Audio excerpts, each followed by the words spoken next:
about the Quran Sharif again. Quran Sharif is a book that is coherent, that is a speech of Allah, as well as a book, right? So we have the Kalamullah and Kitabullah at the same time. So when we're reading the Quran Sharif, we notice that sometimes it is read as if there's someone giving a speech. And sometimes you find that it's coherent, like a book, where you find, for example, in Surah An-Nisa, if you read the last ayah about the term used is kalala, which is an explanation or a footnote, just like any book, it explains in detail in a footnote or an endnote a subject matter. So that is a description of a person who doesn't have a warith or inheritor. So that type of description is also we could find in the book. Today, what I wanted to briefly discuss is, inshallah, the concept of messengers and their mission. Why do all these messengers come, and why do in the different in the Quran, in different sections, we find stories of the prophets interspersed with punishment. Also, we find that the prophet messengers are moving, right? The Rasul are moving from one place to another, like in the example of Musa alayhi salam, like in the example of Prophet Muhammad migration, right? Like in the example of other messengers of God. Ibrahim alayhi salam is always on the move, right? Also, we find that the nations, the communities that these messengers are sent to, they always tend to reject their own people, because messengers are from within the nation. It's not like they're coming from outside. They're actually born. And one of the claims that, or arguments that people have, is why do we believe and follow this person who we know from our community? Why didn't an angel, or why didn't God send someone down so we could see and we could have more conversation with this supernatural event, basically, or supernatural being? So in order for us to understand, I think it all starts with understanding the mission of the prophets and the difference between prophets and messengers. In Arabic, Nabi is, or Anbiya, plural, is a prophet, and messenger is Rasul, Mursaleen, right? These are the plural of the messengers. Prophets and messengers, a big difference between them is, after there could be for a nation many prophets, but then comes the Rasul. The final chapter of that book is basically being written. And if the messenger says, guidance is this, and if the community does not behave and does not accept the da'wah or the call of the messenger, then the community is basically destroyed. And that's why you find the azab, or the punishments of these so many nations: Ad, Thamud, Qawm Salih, Qawm Fir'aun, right? We know the punishment would come Shu'aib alayhi salam and his nation. So all these punishments come. Why? Because they reject the signs of God. Now, what you have to understand when you're reading the Quran, and obviously it's not like a theory that's spelled out, you have to pick, you have to look at different sections of the Quran and see and find the theme, the major point that connects these idea, that connects all of these stories, right? What is the major idea? So I want to talk about that. So individuals like you and me, and anybody who is good, right, or an individual who's bad, they will be judged in the hereafter. But nations, right, communities, they're actually judged in this life. And so it doesn't matter if an individual is good in that community, the community as a whole is judged, okay? And that is the reason why when many prophets come, but when the messenger comes, the messenger is the final link in the chain. And after the messenger, it's basically decided, because a messenger comes with a message. He has a book, right, or suhuf, and they share that those suhuf with his community. And then this is like the final wake up call. And to give them more, to empower them more and to explain their role, Allah subhanahu wa ta'ala gives these messengers signs, supernatural miracles that we call, right? So these are given to them. So for example, in the case of Musa alayhi salam, there are, Quran says, tis'a ayat, 9 signs. Some of them, like the ones that, staff, right, that becomes a snake or serpent, the hand that he puts in his pocket and comes out shining bright, right? This is how it's described.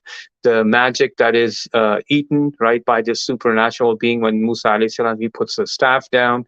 The punishment when it comes, the signs that frogs and lice and the water is being turned into blood. These are some of the signs, and we find the details in Bible. But the Quran mentions these signs. Some of them in great details, other ones just passingly. So these are some of the signs. The Prophet's miracle, Prophet Muhammad, is Quran, obviously, and that's one miracle that the Quran keeps challenging the kuffar. Go ahead, produce 10 chapters like it. And then it says, go ahead, produce the Quran first. Go ahead, produce 10 chapters. And then even one single chapter of the Quran. Why? Because one single entire chapter is what, not the ayah, but entire chapter. That was the challenge. Because how Quran is coherent, how Quran is organized, how Quran has an argument that is, put in front of the people, and they were not able to stand up to that challenge. They could not respond to that challenge. So that is why it's very important to understand that. So Quran, right? So the communities are judged in this world. Individuals are judged in the hereafter. So so when the communities are judged, basically what happens is that the communities, that those who denied the messengers, they are shown Yawmul Qiyamah. Basically, they're shown hell in this life because they denied the hereafter. So they're given the punishment, just like the punishment that's waiting for them. They're given the punishment and they're shown the punishment. And Allah subhanahu wa ta'ala is basically telling them, look, you denied this, you denied my messengers, you denied my signs, so I'm going to show you who is in charge. And once that punishment comes, they're wiped off the face of this planet, and then a new nation is given charge. So Qawm Ad, after Ad were destroyed, there were Thamud, and then there were other people right after them. Basically, the nations that we know, the 3 prophets, Prophet Saleh, who was given the miracle of the she camel, right? That was the big sign. And then these people, Tis'ata Irahdi, right? The 9 people who killed the camel, or plotted to kill. After that came the punishment.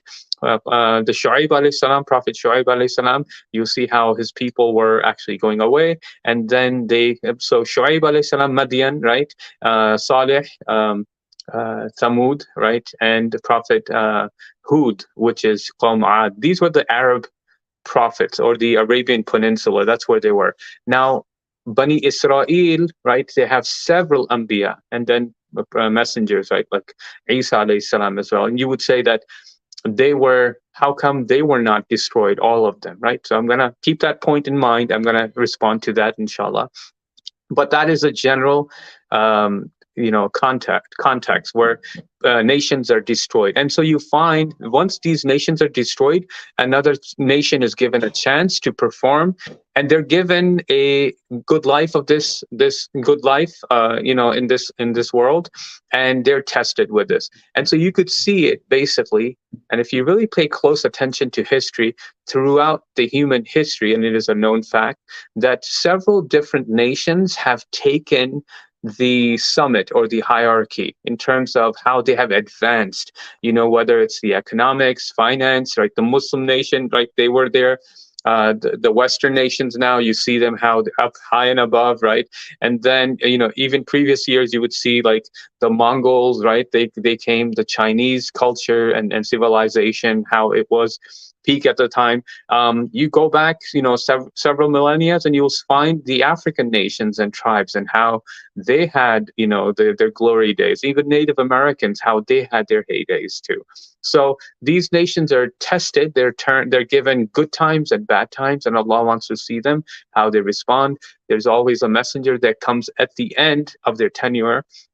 And if they were really bad, if they go into kufr and shirk, this is where things go wrong, right? So Allah subhanahu wa ta'ala, and this is where Allah subhanahu wa ta'ala replaces them. Why? Because first point is when somebody does kufr or shirk, then they go into the code of conduct, the akhlaq, right? The khuluq that they have, the character traits that Allah wants them, they go bad, right? They go from good to bad. And that's what happens. That you would see in a nation that is in shirk and kufr, right? They tend to become those individuals who also have bad manners and bad etiquettes and bad akhlaq, right? So this is usually what follows after kufr and shirk.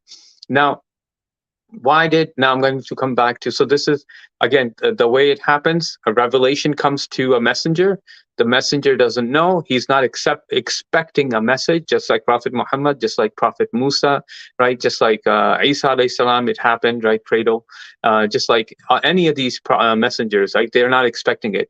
The responsibility comes once they have the responsibility. They go to their people. They warn their people. They give glad tidings to those who accept Islam. Now, who are these individuals who accept their message? They're usually poor people. They're usually people who are lower class on the socioeconomic, classes that you could, organization that you could have. So these people are given the chance to accept Islam. People who are older, they're the leaders, who are the political leaders, rivals unto one another, they tend to stay away. Those people who have a lot to lose by choosing Islam and questioning the value system in that society, they tend not to change their minds, right? So for example, Abu Lahab, Abu Jahl, right? These are some of the other mushrikeen who are the head honchos, and they would not change their views about Islam, right? Even the Prophet's uncle, who was leader of the Meccans, he would not change his allegiance to Islam. So having said that, this is what happens. So the warning is given. Now, these leaders, when they're warned by the messenger of that time, usually what happens is that, for example, in the case of Fir'aun, in the case of the Prophet Muhammad Sallallahu Alaihi Wasallam, these leaders first, they say there's a social boycott, there is like ridicule that follows, and then comes a heavy-handed effort to squash this movement, right? This is what they call it. So people who have gone into another religion or something new that they have created, a new way of life, right? So, or they're trying to undermine the authority of the authoritative figure at that time. In case of Fir'aun, that examples are well known in with the Musa alayhi salam, and how Fir'aun responded. The magician case, what happened. So, and then they also simultaneously ask for a miracle or a sign that you're from God. And so the miracle is produced, a sign or signs are given by these messengers. In the case of Salih alayhi salam, the she camel that was there, it came out of nowhere and out of rocks and basically sand dune, it came out and they saw it with their eyes, but they did not believe, and they actually went to kill the camel, just to how rebellious they were to oppose God and his messenger at that time. So same thing happened with other nations where the messenger was sent. Then what happens is that the punishment has been guaranteed for these individuals, for this nation. And there, the messengers are told to migrate to another land, like in the case of Nuh alayhi salam, right? The punishment's coming. He builds an ark. He's building an ark. He's given he was ordered to go out of that community, build an ark, and then when the flood comes, he could escape with the followers, right? So Prophet Muhammad sallallahu alaihi wasallam, he leaves Mecca for Medina. Because the punishment's coming. Musa alayhi salam, he leaves, right, Egypt, and he goes to another land called Madian, or the area nearby on the other side of the peninsula, perhaps. And the punishment is coming. So what happens after that is that God's punishment comes and it destroys these people. In case of Prophet Muhammad sallallahu alaihi wasallam, so people don't know, they think that the punishment was for only Qawm Ad and Qawm Samud and Salih alayhi salam's people. These were the people who were punished. But what we do know is that the punishment comes, and when the punishment came, it happened so that these people were destroyed. in an instant, right? Lut alayhi salam's people were destroyed too, and then Lut alayhi salam and his followers escape. And so the punishment during the time of the Prophet Muhammad, because there were still Muslims in the city of Mecca, but they were too weak to migrate to Medina, one of the mercy of God was the punishment it happened through the hands of believers. And Allah subhanahu wa ta'ala, He actually references that in the Quran. So last minute or so that I have, inshallah. So the punishment comes, and then the people, the believers, are saved, and that's what happened. The last point I wanted to touch upon. So this is how a messenger and his community is related in the Quran throughout different chapters, and this is what you will find the climax that happens throughout. There are different messengers, but it's the same message that happened. The only exception to it is a nation which was called Bani Israel, or Ahlul Kitab, the Jews and the Christians. The reason why they were not wiped off the planet, as the Quran's message, and this Quran's very explicit about these things, is because they were monotheistic. They were the people. They were told to give jizya, right, to the Muslims, right, or to the Prophet ﷺ, and be able to keep their status as people of the book, right? So these are people of the book. They're, because they are on Tawheed, they believe in God as one. They don't commit shirk overtly, right? There is no, so the concept of worshiping one God, even though the Thalith al-Thalatha, the Trinity, was rejected in the Quran. Uzair ibn Allah, that some people would say that the Prophet Uzair is the son of God, amongst the Jewish tribes. That was on a very limited scale. Not everyone says that.